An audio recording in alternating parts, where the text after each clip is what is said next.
Hello friends, मेरा नाम विवेक सिंह राठौर है एंड मैं आज इस वीडियो सेशन पे आपके सामने इलेक्ट्रॉनिक्स के मोस्ट इम्पॉर्टेंट क्वेश्चन जो कि कॉम्पिटिटिव एग्जाम में आते हैं और अभी हाल ही में जो एमपीपीएससी डीएसपी रेडियो होने वाला है उसके लिए भी ये मोस्ट इम्पॉर्टेंट क्वेश्चन लेके आया हूँ। ये सारे क्वेश्चन जो मैं आज अभी 15 क्वेश्चंस डिस्कस करने वाला हूँ वो किसी ना किसी कॉम्पिटिटिव और बड़े एग्जाम में आए हुए क्वेश्चन है, जैसे कि आईईएस, इसरो वगैरह के जो क्वेश्चंस हैं वो मैं यहाँ पे कुछ डिस्कस करने वाला हूँ। ये वीडियो से आपको ये फ़ायदा मिलेगा इसको देखने से कि आपके कुछ कम से कम 15 क्वेश्चन के जो कॉन्सेप्ट हैं वो आपके रिवाइज हो जाएंगे और हो सकता है कि एक बार अगर आप सुनेंगे तो आपके दिमाग में वो अच्छे तरीके से बैठ जाए तब, क्योंकि ये जनरली देखा जाता है कि ये क्वेश्चंस जो होते हैं जो अच्छे बड़े एग्जाम में पूछे जाते हैं, जैसे इंडियन इंजीनियरिंग सर्विसेज वाले में वो क्वेश्चन दूसरे एग्ज़ाम्स में भी रिपीट करते हैं, तो आपके लिए वो बहुत फ़ायदा होगा।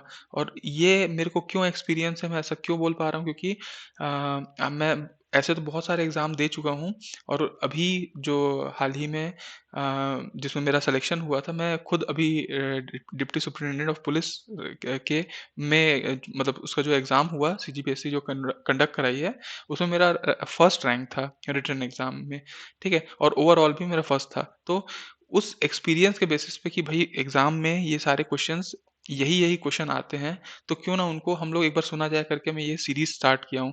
तो ये जो मतलब अभी का सेशन है, ये आज सॉरी मतलब यहाँ पार्ट 2 लिखा हुआ है, वो पार्ट 3 है। तो हम लोग ये स्टार्ट करते हैं आज का सेशन, ठीक? तो देखिए फर्स्ट क्वेश्चन से हम लोग डिस्कस करते हैं। फर्स्ट क्वेश्चन क्या कहता है कि टू पोर्ट नेटवर्क, देखिए 2 ठो टू पोर्ट नेटवर्क है। उसको हम लोग कास्केड में किए हैं। Two two port networks are connected in cascade, ठीक? The combination is to be represented as a single two port network. अब इसका जो कॉम्बिनेशन होगा उसको अपन सिंगल टू पोर्ट नेटवर्क की तरह बताएंगे। तो कैसे बता सकते हैं?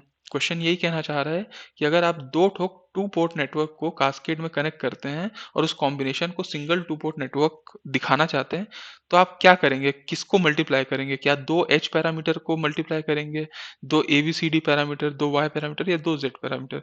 तो इसका अच्छा, अब मैं कोई भी क्वेश्चन बताऊँगा तो पहले आप पॉज़ कर लीजिएगा, खुद से आंसर सोचिएगा, फिर मेरा आंसर देखिएगा।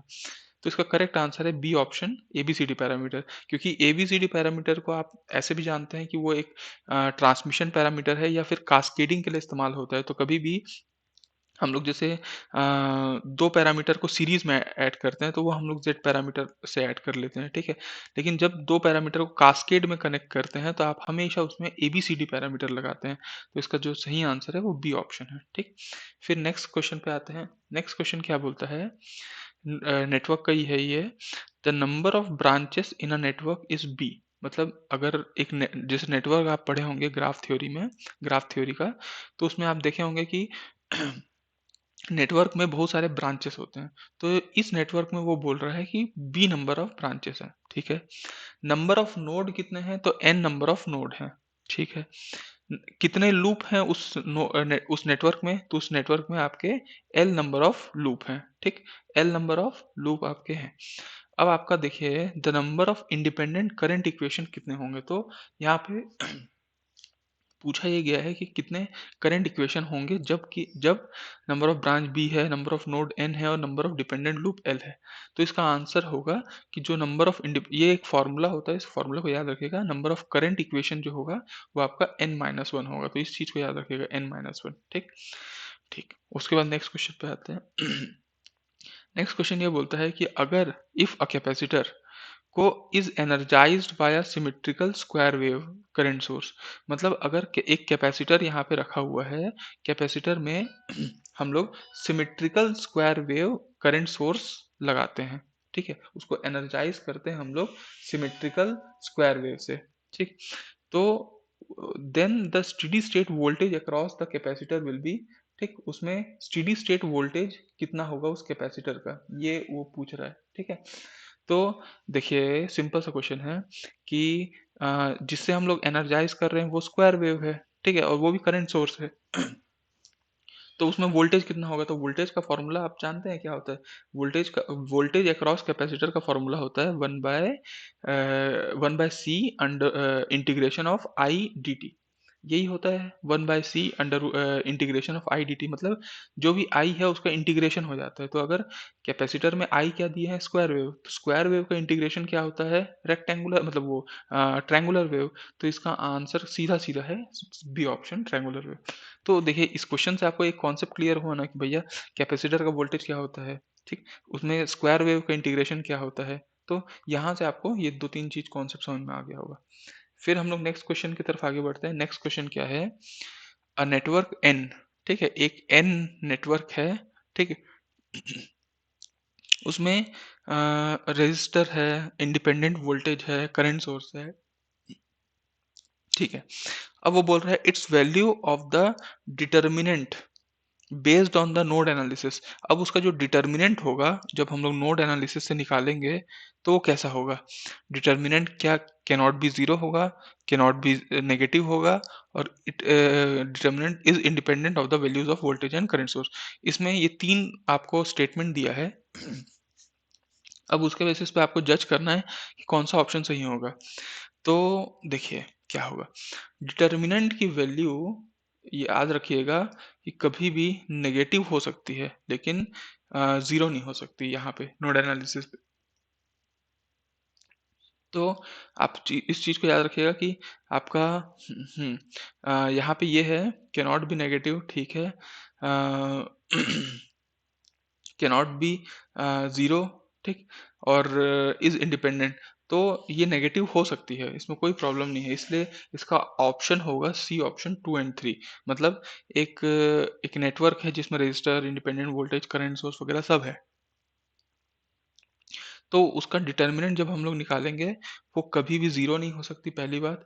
वो इंडिपेंडेंट होगी वैल्यू ऑफ वोल्टेज और करंट सोर्स से, और वो नेगेटिव हो सकती है। तो ये इसका सॉल्यूशन है। नेक्स्ट क्वेश्चन की तरफ आगे आते हैं। नेक्स्ट क्वेश्चन क्या बोलता है, the wavelength beyond which, ठीक, the wavelength beyond which photo electric emission can not take place. मतलब देखिए क्या होता है कि एक जो मेटल होता है उसमें हम लोग जब बाहर से लाइट डालते हैं तो क्या होता है, मेटल जो जहाँ लाइट डालेंगे वहां से इलेक्ट्रॉन इजेक्ट होता है, बाहर आता है, उसको हम फोटो इलेक्ट्रिक एमिशन बोलते हैं। तो अब जो लाइट हम लोग मतलब उसमें डाल रहे हैं तो उसका कोई वेवलेंथ भी होगा।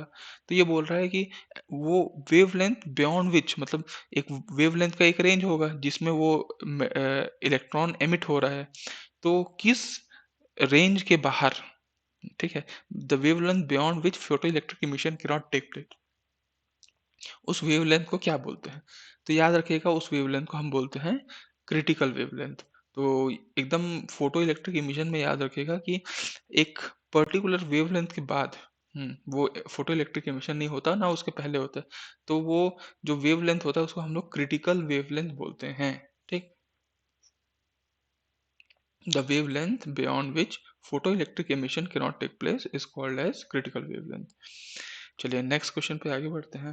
नेक्स्ट क्वेश्चन क्या बोलता है, an optical fibre has refractive index score, ठीक, एक ऑप्टिकल फाइबर है, उसका रिफ्रैक्टिव इंडेक्स जो होता है वो कोर का क्या होता है और क्लैडिंग का क्या होता है, ये क्वेश्चन पूछना चाह रहा है।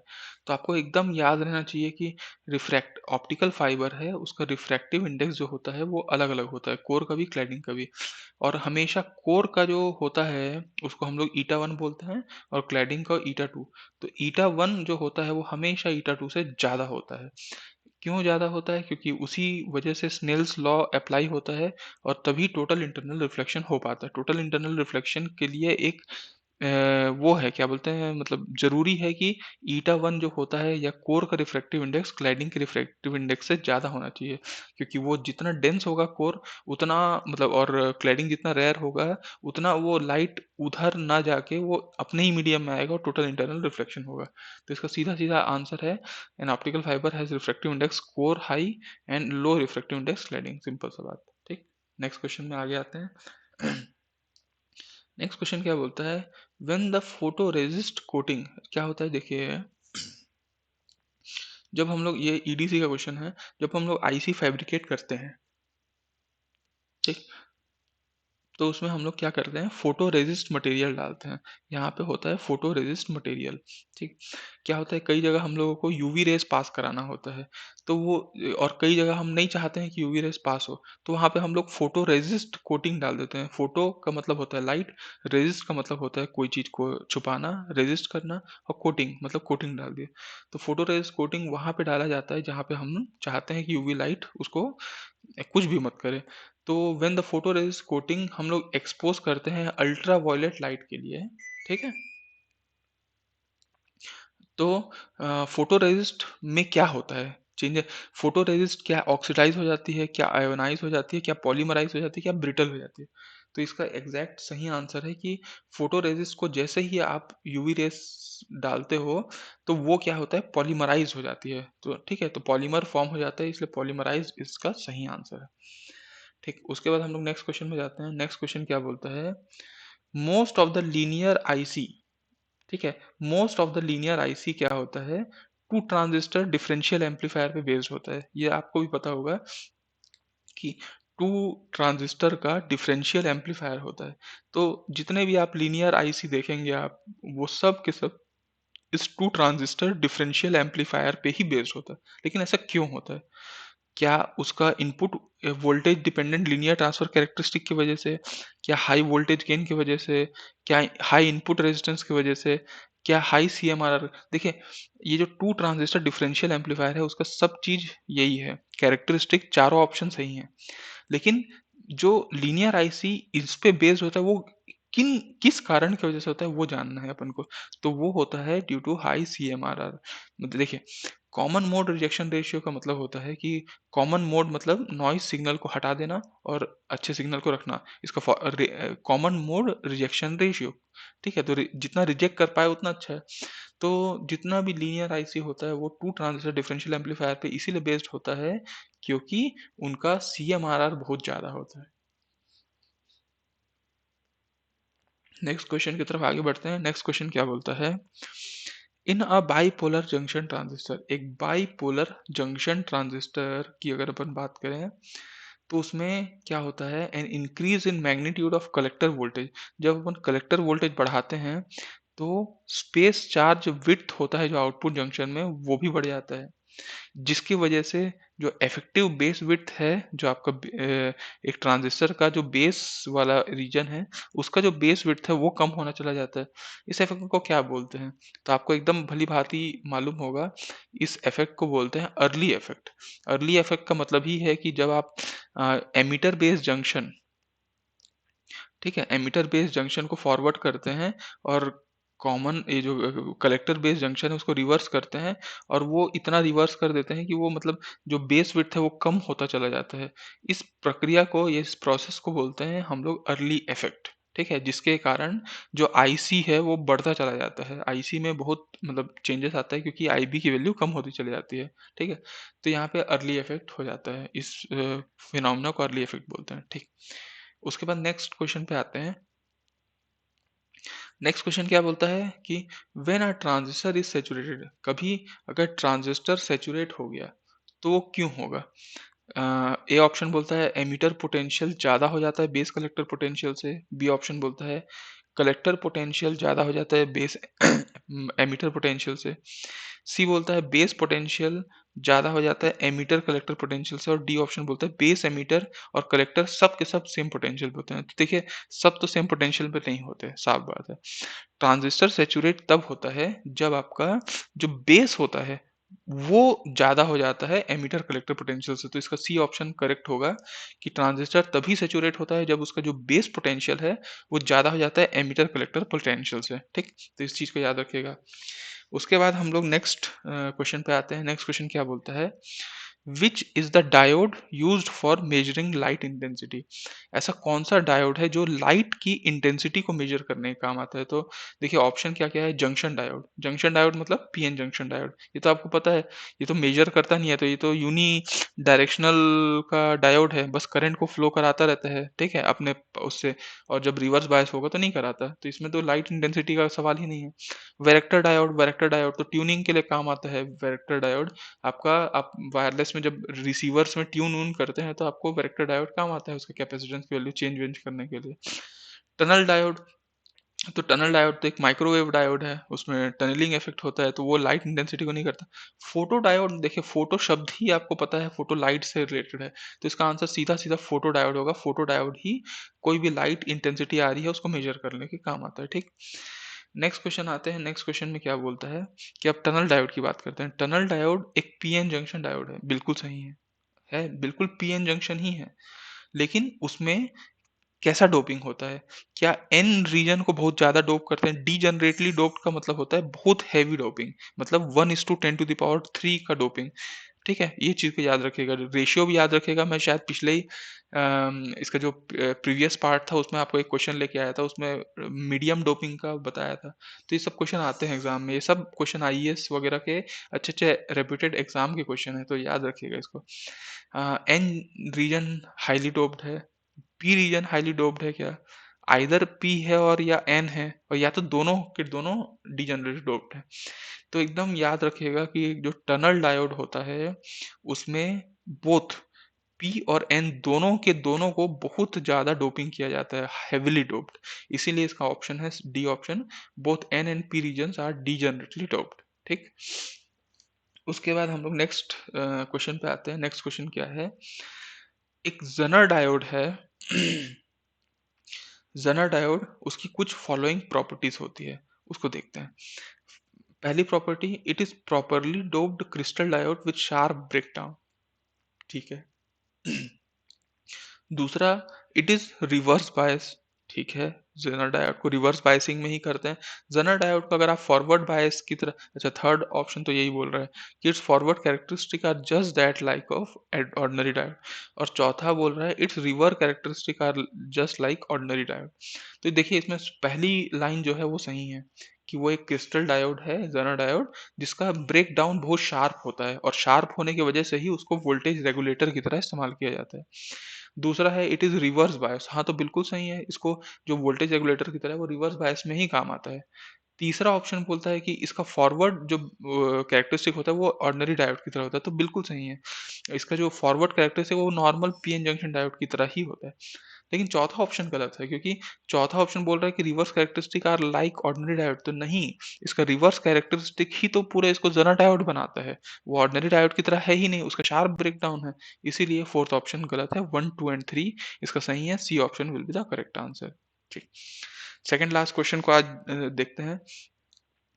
ये स्टेटमेंट टाइप का क्वेश्चन है, दो स्टेटमेंट है और आपको ये पता करना है कि बोथ स्टेटमेंट सही हैं और second is the correct explanation of statement one है, या फिर दोनों सही हैं लेकिन statement two is not the correct explanation है। कोई एक स्टेटमेंट सही है, या तो वन या तो टू, ऐसे ऑप्शंस हैं आपके पास, तो देखते हैं।